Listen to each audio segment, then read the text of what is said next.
Welcome back to day 3 of a week of Getting Closer. This is the 7997 podcast. We're your hosts, Chris and Jacki. Hey. Where every day, every week, we try and get closer to each other and closer to you. So if you've been following along, we are doing our week of Getting Closer where we ask each other 5 secret questions from the New York Times 36 questions to fall in love list. Mm-hmm. And these are a surprise to both of us. There is no pre-planning. There is no, I'm going to look at the questions and think about it. In the moment. We are hearing the question. We are answering the question. So when you see us look up to the right, down to the left, that's real. We still trying to find an answer. We're looking for an answer.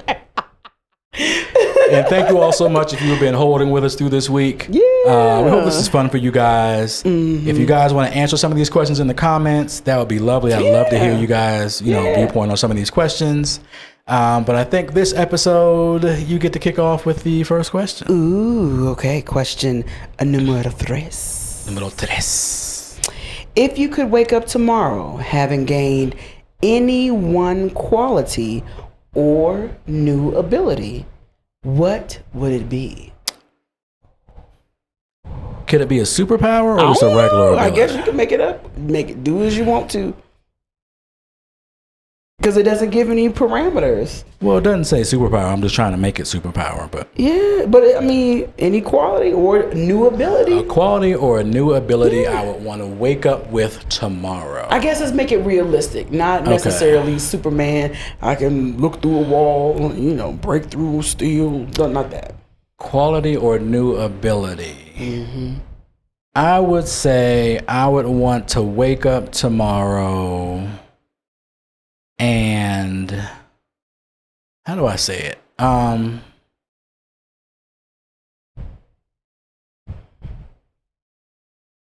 want to say be more determined or more focused. Mm-hmm. Because I think, I don't know what the one word is, but I want to have an increased focus. Mm. Maybe it's I take Ritalin now. Mm. Or I was about to say, it sounds like you just need a prescription. Right, maybe I need to pop a pill. For the whole record, I'm like, well, just call Dr. Garcia.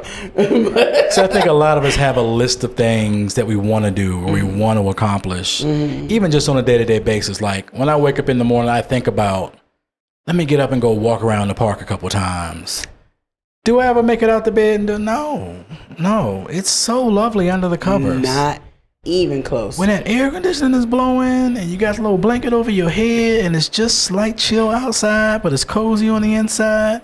And I got my little speaker under the pillow that's playing a little bit of music in the background. You know what I'm saying? Some little soft R&B, some soul, some D'Angelo, some Moonchild that's playing in the background.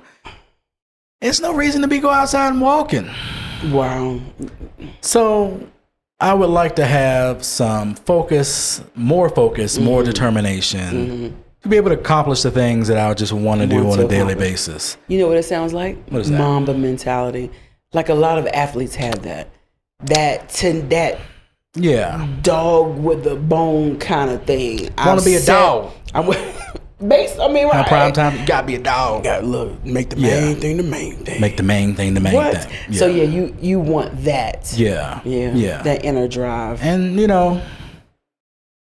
sometimes I have that dog in me, but generally when it's someone on my nerves is when I get that dog in me, and I have to be determined to do something. But in general, there's not much in life that I feel like I need to be dogged about. Should I take that personal? No, it's not necessarily about you. No. The way you squinted your little ass. I mean, if you felt like it was directed towards you in some way, then maybe there's some self-reflection you should be doing about how much you may or may not be annoying to me at times when you don't need to be. Wait, you want to get closer? I hope this ain't closer than close. Transparent sharing. This is not getting him closer than close, ladies and gentlemen. You want to go in and ask your question? But I appreciate your answer, the first part of it. I'm just saying. But can I say this too? Yeah. We have that but in certain areas. It's not like that for everything. It's not for everything. Yeah. There are some people I think that are wired that way all the time. About everything. And I think many of them are athletes. Yeah. We have a special athlete in our family, you know what I'm saying? Mm-hmm. And and like he just ran a Boston Marathon. Mm-hmm. No. It's a no. I'm good. It's a no. Mm-hmm. But that's the way he is about everything. Just very dogmatic. I set a goal. I want to be the best. I just want to But there are many of us who are like that in certain areas. Mm-hmm. Like I was like that about being a mom. Yeah. You know what I mean? I want to learn. I want to grow. I want to develop. I want to take it to that next level. I want to go to that next gear, right? Mm-hmm. In that area, or being a wife, how can I be the best wife? You know, so I'm gonna ask the questions. I'm gonna get on people's nerves so that I can be my best and do my best. So there's certain areas that we are like that in. Yeah. But it's not an exercise. Yeah. You want to move on? Well, I want to share the story about you said Mamba mentality and Kobe Bryant. There's a guy named Commissioner Steve Stout who works in the music industry who discovered Nas and a lot of big hip hop stars, and Kobe actually lived with him for a couple months. Okay. And he said Kobe would be in there watching videos, and one video would be labeled Michael Jordan going right, and then one video was Michael Jordan going left, and he's literally watching play after play of Michael Jordan just go in one direction. What is he doing? What is his his foot position, right? Right, on that. Then there was another situation where they were in a club and Kobe was making fun of a gangster, and Kobe didn't know that he was a gangster, and the gangster didn't know who Kobe was, and he ended up pulling out a gun on him. And Steve Stout pulls the guy outside, talks to him because he knows him, like trying to calm him down. He's not calming down, and Kobe comes outside and the gun's out, and he's like, "No, Kobe, just go inside." And Kobe's like, "No, I'm not going inside. I don't back down. Whatever, I don't back down." Like that's his mentality. Like he is doggedly chasing whatever the thing is he's chasing. If there's a challenge, out comes the phone. Cujo comes out. Are you serious? Yeah, like that's his mentality. He doesn't back down. He engages with things so it's almost psychotically, fanatically in some ways. Yeah. Which is what made him so great at the end of the day. Yeah. I'm sure there's plenty of downsides to that. Yeah. Because I can show that personality is probably not one you want to live with all the time. Right. It has to be super managed and balanced. Exactly. It's got to be in the right place at the right time. At the right time, yeah. Wow. Good but yeah, Lord. just a little Kobe story. But yeah, that was both mine. questions? Or no, I owe you a question. Okay, let's see. No, tomorrow. No. We'll see. No. We got to get some tears out of y'all. Whatever. Tears mean views. Oh my. All right. I'm not Emotional crying. connection. Oh, boy. We'll see. How do you feel I don't. about your relationship with your mother? With my mother? Your mother. Mama. Mommy, my relationship was amazing. Absolutely, I'm not going to cry. No, probably not.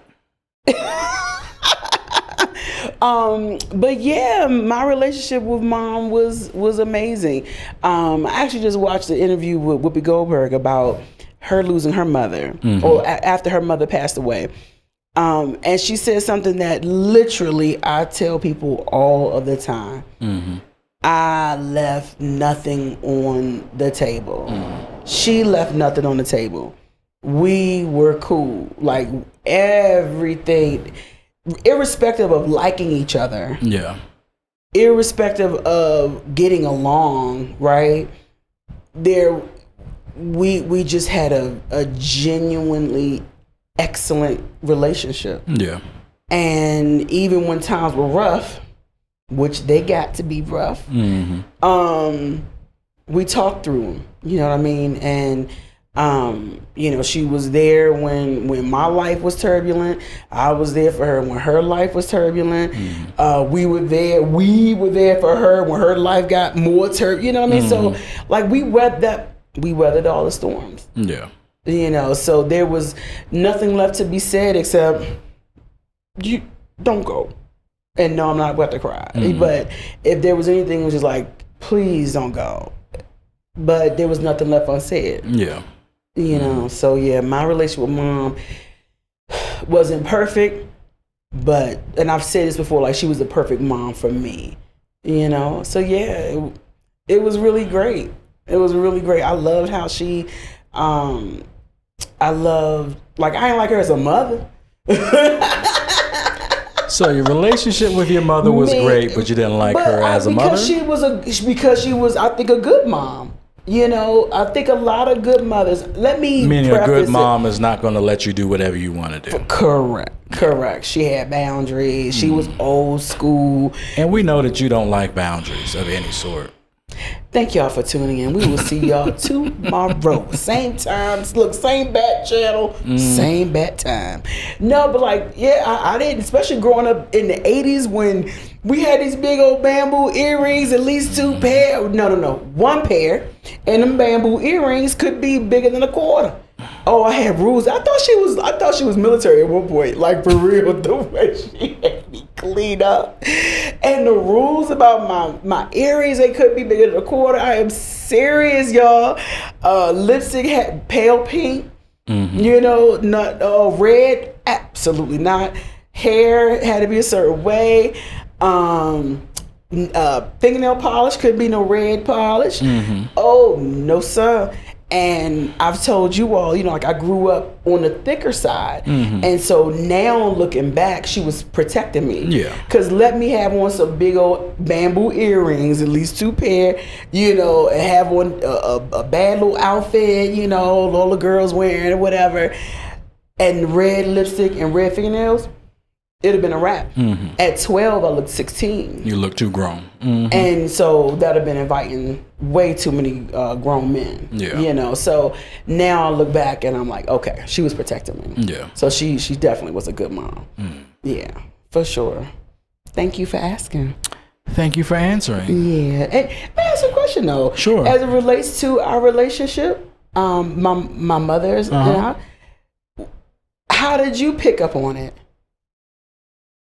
What did you see out of us? I think first and foremost, y'all were friends. Y'all were each other's support systems.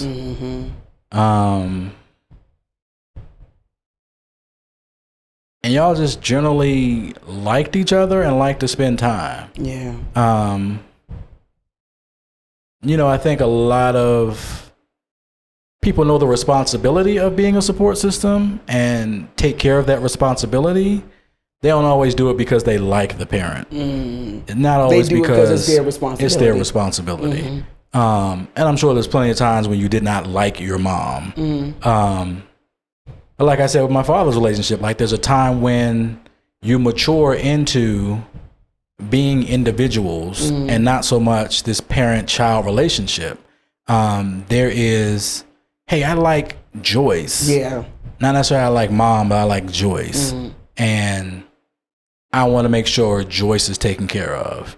And that may have meant taking care of her husband that maybe wasn't your favorite person in the world. But you did it because I'm going to take care of my mother because I like her.